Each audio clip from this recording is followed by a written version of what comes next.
Stanno chiudendo le stalle e quando chiuderanno le stalle non riapriranno più.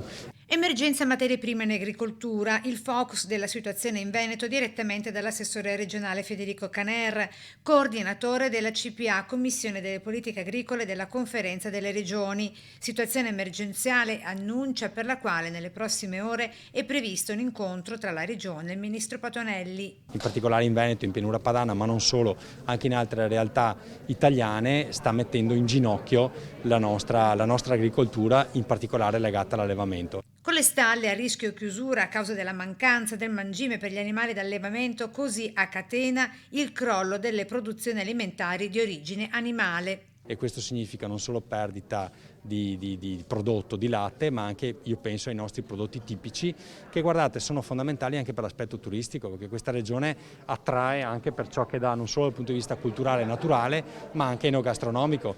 Il 25% dei turisti internazionali si muove con questa motivazione: perdere i nostri formaggi tipici fatti col latte veneto. Se mi manca il latte veneto mi mancano anche i prodotti tipici, quindi è un tema non di poco conto. Se poi dobbiamo anche tenere presente che vedrete che a breve il latte tornerà a costare oltre 60 centesimi, quindi lo andremo a importare dai tedeschi pagandolo di più.